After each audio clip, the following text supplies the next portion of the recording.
फरहान भाई, मतलब आपने क्या कोई एक बेड़ा उठाया हुआ है, एक फ्लैग उठाया हुआ है कि जितने सुपर हीरोज है दुनिया के उनको मैं रिवाइव करके छोड़ूंगा?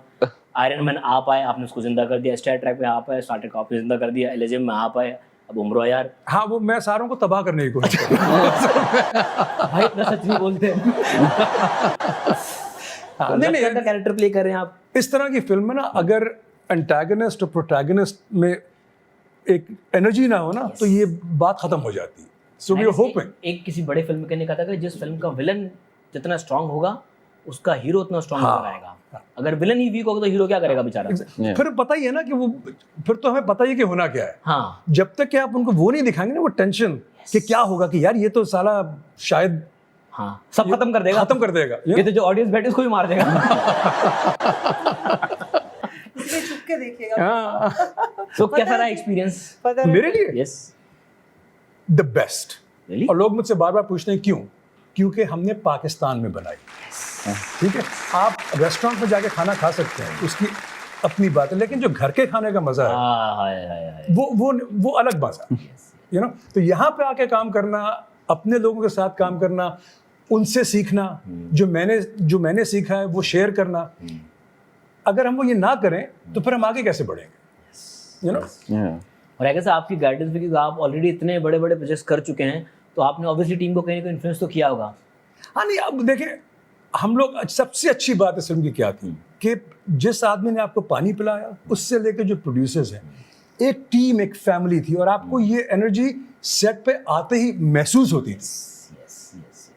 अगर आपको आग होती है ना तो आग पूरी टीम में फैलती है। फिर एग्जैक्टली। भाई आप में कितनी आग फैली? ब्यूटीफुल वर्ड्स जिन्होंने अभी फरहान ने शेयर किए हैं।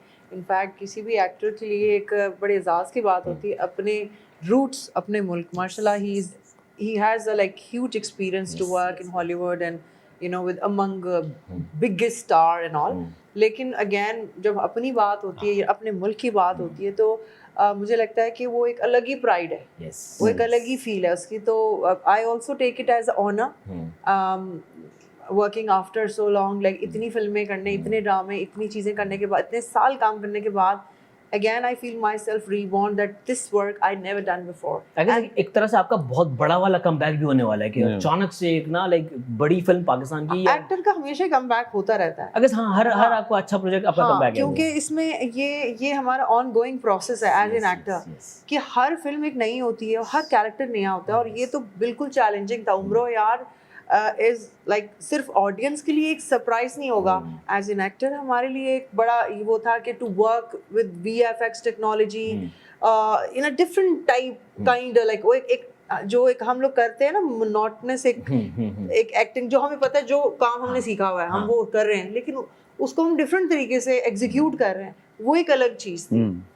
अच्छा, दुनिया भर में ना हमेशा दिखाया जाता है कि हीरो प्यारा शख्स होता है और जो एंटागनिस्ट होते हैं उनको ना थोड़ा सा बोले, उनके लुक्स बहुत, आप यहाँ पे आप भी प्यारे हैं, यहाँ पे आप भी प्यारे हैं, और दोनों विलन प्ले कर रहे हैं, ये क्या है? नहीं, हम कैसे आपसे नफरत करेंगे फिल्म में? नहीं, ये सोच होती है, या प्यारी या लोगों की शक्लों में कोई काम नहीं। अच्छा, नहीं होता, ये सोचों का काम होता है, हरकतों पर डिपेंड करता है, वो सोच पे आते हैं। तो ये विशियस जो होती है ना, एक सोच होती है, ठीक है ना। इंसान बुरे नहीं होते, गंदे मैले नहीं होते, सब इंसान ही होते हैं। और मतलब ये एक सोच होती है, उनकी एक्ट क्या है वो बताती है कि वो कितना अच्छा इंसान होता है। उसी में एक हीरो बनता है और एक विलन बनता है। जो लड़की जिसकी शादी नहीं हो रही, आप इसके साथ काम कर लें, आपकी शादी हो जाएगी। सारे की शादी करवाई आपने, बिल्कुल। मायरा की शादी करवा दी आपने, और कितनी करवाई थी? काफी नेमल की करवा दी। अब देखें। अच्छा भाई, आपके इस कैरेक्टर पे आते हैं जी। लीड कैरेक्टर प्ले कर रहे हैं, बिल्कुल। इतना बड़ा कैरेक्टर, नॉस्टैल्जिक होगा आपके लिए भी। किस तरह से अप्रोच किया इस कैरेक्टर को? मुझे जी असफर ने जब बुलाया था तो तब उसने बस कहा कि मैं उम्र यार कर रहा हूँ, मुझे नहीं पता था क्या रोल ऑफर कर रहा है। मैंने कहा हाँ, ओके। तो उसके बाद असफर ने एक्सप्लेन किया कि कैसे वो ये स्टोरी, क्योंकि बहुत पुरानी है, ये हमारे लिटरेचर से है, उसको एक नए दौर के अंदर, एक नए अब करंट टाइमलाइन के अंदर वो कैसे फिट इन होगा, वो कैसे परसीव की स्टोरी लाइन है वो। तो असफर के दिमाग में एक प्रॉपर कैरेक्टर था अमर का, तो वो इट इज़ ऑल असफर। मैं हैंड्स डाउन असफर हैज़ डन इतनी कोई कमाल उसमें काम किया इस पे। और उसका ये पूरा विजन उसका है जो इट्स कम टू लाइफ। अच्छा, इस तरह का कैरेक्टर ना हमें एज एन एक्टर आपको आम दुनिया में करने का मौका नहीं मिलता। मिलता। बहुत रेयर इवेंट्स होते हैं जिसमें आपको इस तरह का कोई कैरेक्टर करने का मौका मिले। इंस्पिरेशन कहाँ से ली थी? इंस्पिरेशन मैं बड़ा हुआ हूँ कॉमिक बुक्स पढ़ के और सुपर हीरोज, और उम्रो यार मेरी वालदा मुझे इतनी किताबें सुनाती थी बोर्डिंग स्कूल में, तो मैं बड़ा हुआ हूँ इसके साथ। और जितना थोड़ा थोड़ा हम लेके आ सकते थे, जो हमारी अपनी परसेप्शन थी और फिर असफर की गाइडेंस थी, तो इंस्पिरेशन तो हर जगह से थी। मतलब आपके दिमाग में जितनी ये साई-फाई फैंटेसी सुपर हीरोज घूम रहे होते हैं, तो इंस्पिरेशन तो हर जगह से थी।